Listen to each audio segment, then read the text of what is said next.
Welcome to Shovelware Diggers. Our dig team is currently excavating the Softkey Shareware 2000 Hit Games 2 CD collection. You can find a link in the video description containing the entire directory structure of this archive.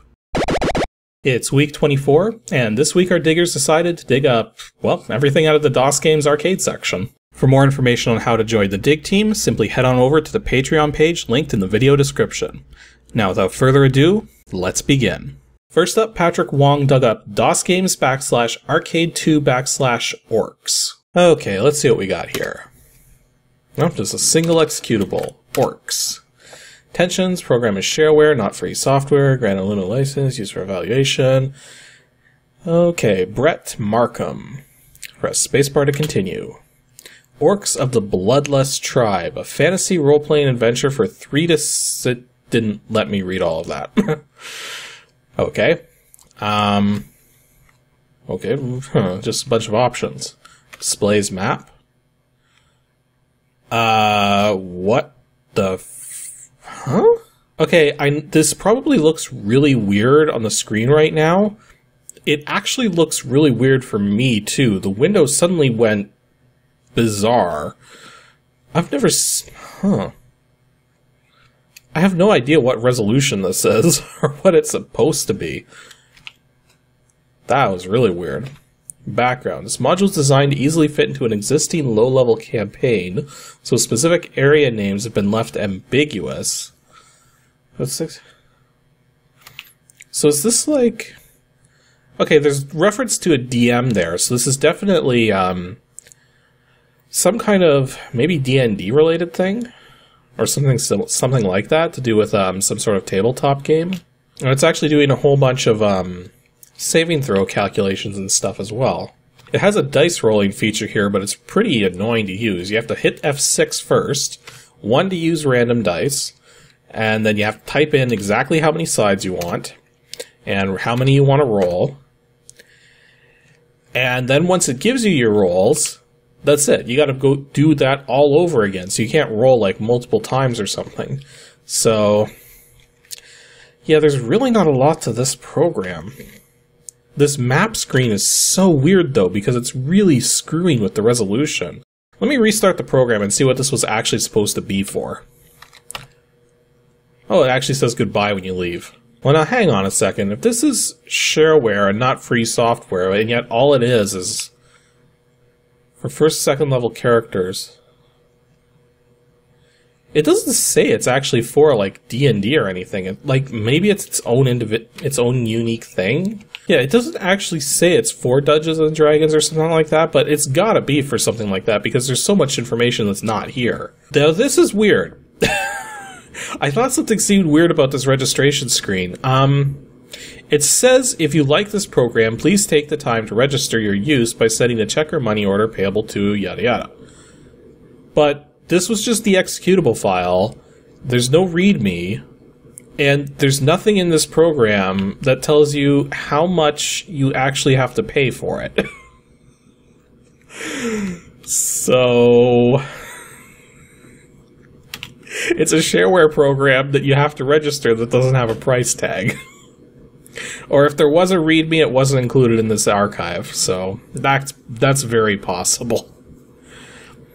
But yeah, not much else to say about this thing.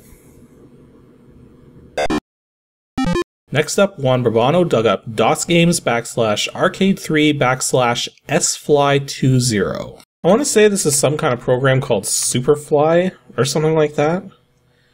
I got a lot of text files. Let's just run it. Fly. Select controller. Ooh. I am going to go mouse.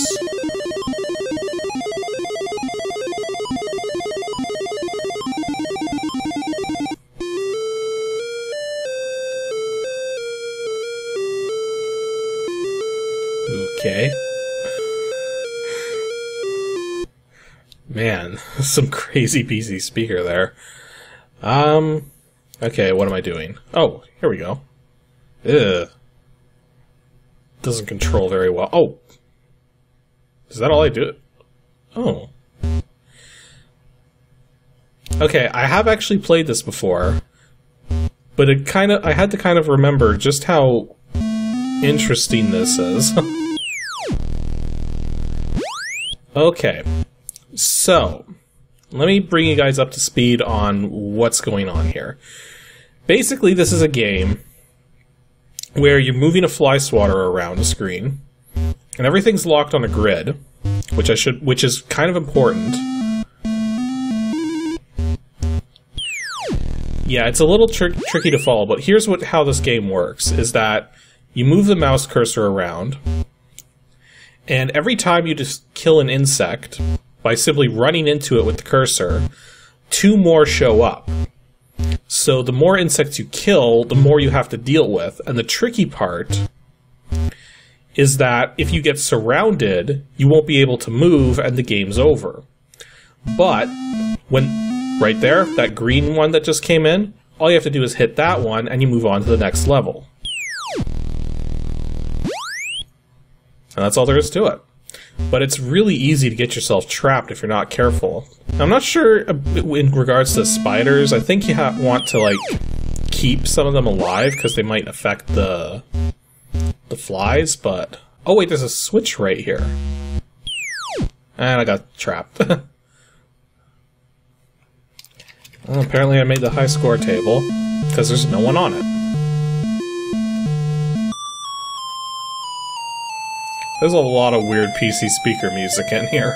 So it's an interesting game. It's a little hard to control just because of the fact that you can't really... You just move the mouse tiny amounts and it just jumps all over the place, because it's all based on this sort of grid thing and some acceleration and stuff. So the controls are very tricky. But it's an interesting game all the same. And that's all I gotta say.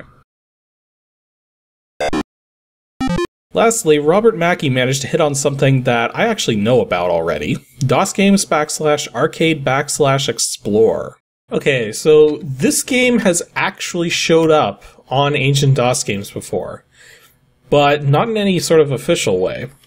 This is actually a game called Dungeon Explorer. Now, it starts off in this 40 by 25 text mode. This is a game written by John Murphy, apparently. But what's interesting is that this game actually runs in 640 by 200 EGA graphics, and you're going to see that in a second. And it comes with one dungeon file called Dungeon of the Beast, and then we can create a character simply by typing in the name. Want to create him? Yes. So this is actually... Yeah, this is starting to look familiar for people who've been watching my show for a long time now. This is actually sort of, well, it's hard to say. You'd think it would be a dungeon crawl, but it's kind of like a mix between a dungeon crawl and an action game. So the first thing to do, we've got some gold, so we might as well buy some stuff. I'm trying to remember what these things do, actually. Let's buy 5 wands. Let's buy 1 potion.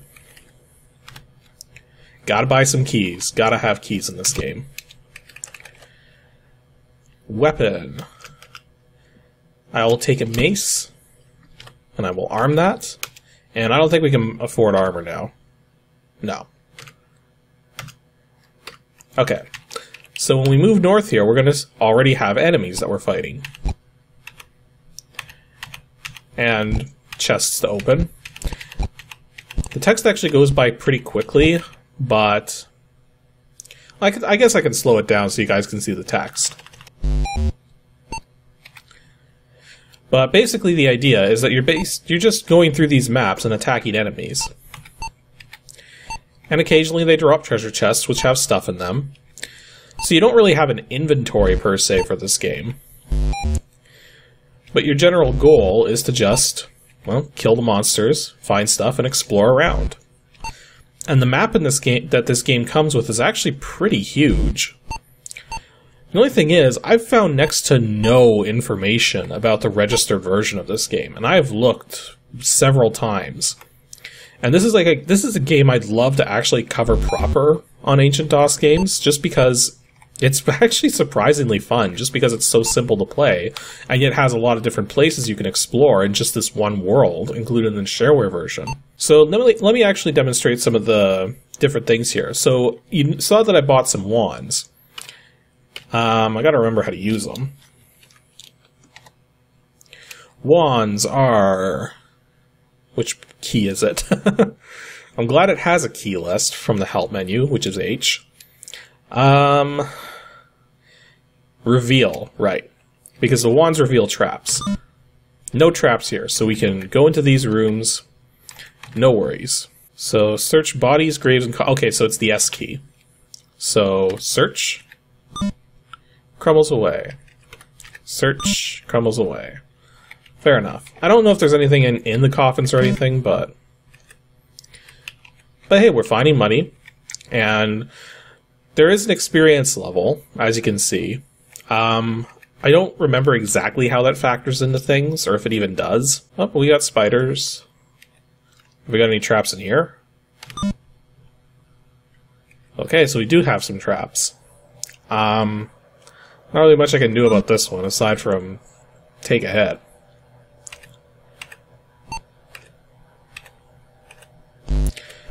Now you'll note that there's no maximum on the hit points. So you could actually have like as many hit points as you want. The trick is buying them. You basically purchase hit points from the inns. And I think it translates to one gold per hit point. So I'm going to speed things up again here because this is going really slow. And you don't really need to see the text because there's no like special conditions or anything. You just have to look at your numbers, and if your numbers are doing well, then you're doing well. And if your numbers suck, then you stop doing what you're doing. And another thing you can do is you can jump over tiles. So once you know where traps are, you can just jump over them and not hit them. Provided you don't have a door in the way. And here we got a room full of skeletons. And I like that it actually shows you the details right in the bottom corner there. So it's like, we know that they're worth 2 experience points, that they're level 1, there's 13 of them right now. See, this is an interesting screen because there's a skeleton way up at the top there, at the right directly north of me. It's hard to see him. But because that skeleton can't be killed, like normally when you kill the enemies on a screen, they'll stay gone for a little, kind of like in the Zelda games, but they will eventually come back. However, you have to kill all of them, or else all of them come back. So if we leave this screen and come back, there they all are. So you can almost think of this as like a grind point. But we're low on hit points, so let's just head back to town. So what we can do is we can stay at the inn, and as you can see, 1 hit point for 1 gold. So let's spend 79. Yeah, let's buy some chainmail. So look, 2 treasure chests. Oh, maybe they're trapped. Oh yeah. So I just used a bunch of wands just to see if it was possible to get to them easily. I can jump 1 trap, but I gotta hit that one. And then I could jump them both. That actually hurt a lot, that trap. So we got some tricky enemies here, but there's a boat. So it'd be really nice if we could get that boat. No, that's not happening. Where's my potions? So, I mean, getting the ship is a big deal. So it'd be nice if we could figure out how to do that without having to fight these guys. Well, I managed to end up on this side of the river because I was jumping. Yeah, I think I just trapped myself. But because of the way the AI works, at least I only have to fight one of these guys at a time. I actually might be able to survive this. Enter the ship and fire the cannons. So yeah, being on the ship is fun because you have cannons you can shoot. Just like in the Ultima games, I think. The only weird thing is, also like the Ultima games, you have a different key for entering and exiting the ships. It's E to enter and X to exit. This is a really fun game. I just wished I knew more about like the full version, or if I could find like where it was, or get in touch with the person who made this or something. And apparently I did gain an experience level at some point. But I'm probably about to die. I'm afraid your character has died. On this sad occasion, let us observe a moment of silence to reflect on the brevity of electronic existence.